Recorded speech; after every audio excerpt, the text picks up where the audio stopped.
समस्त को कुलमणि पंडार अभिनंदन। आम आज जाना चाहिए ये पंचम बृहस्पति द्वितीय कथा कही सप्तम कथा आलोचना करथिले। आज बुझा पांच उपरे मीनरु गणिले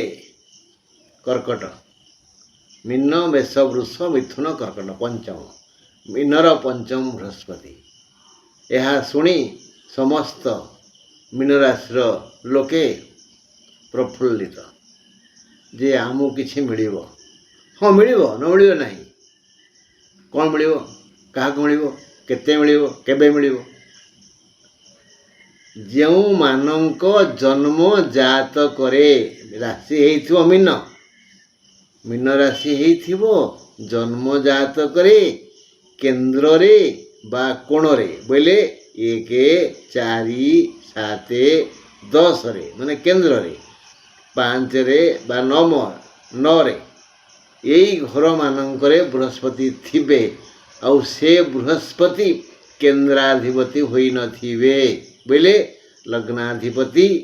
चतुर्थाधिपति सप्तमाधिपति बा दशमाधिपति होई नथिबे तेबे सेमानंकु पंचम बृहस्पतिर फल मिलिबो शतकड़ा 100। जदि एमाने तृतीय षष्ठ एकादश बा एकादश तृतीय षष्ठ द्वादश बा अष्टम रे थिबे ताहले सेमाने किछि फल पाइबेनी तार किसी लाभ हेनी क्षति हेनी बृहस्पति सब मन रखिए केन्द्राधिपति होगले बृहस्पति निष्क्रिय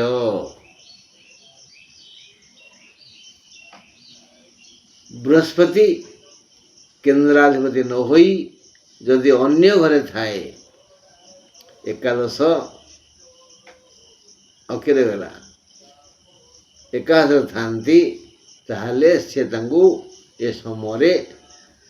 धन देवे पंचम नवमे कौन हुए सूतार्थ लाभ नवपंचकेशु सूत अर्थ नव पंचम नवम पाई सूत पंचम पाई अर्थ पंचम बृहस्पति रे विपुल अर्थ आसे ये क्षेत्र रे मीन राशि लोक माने पंचम बृहस्पति ठारू अर्थ पाइबे जो क्षेत्र रे बृहस्पति पंचम रे थिबे जातक रे आउ बा पंचमाधिपति बा नवमाधिपति होइथिबे नवम घर अधिपति होइथिबे बा पंचम घर अधिपति होइथिबे पंचम रे बा नवम रे थिबे से क्षेत्र रे पूर्ण फल पाइबे शतकड़ा 100 अर्थ लाभ करिवे। केन्द्राधिपति नवम बा पंचमाधिपति होई जदि केन्द्र रे थांती माने लग्न चतुर्थ सप्तम दशम थांती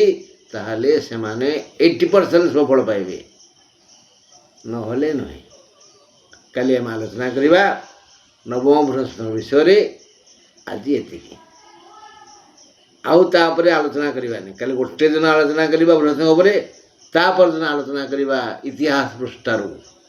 धनानंद और चाणक्य। बंधु रहिली नमस्कार।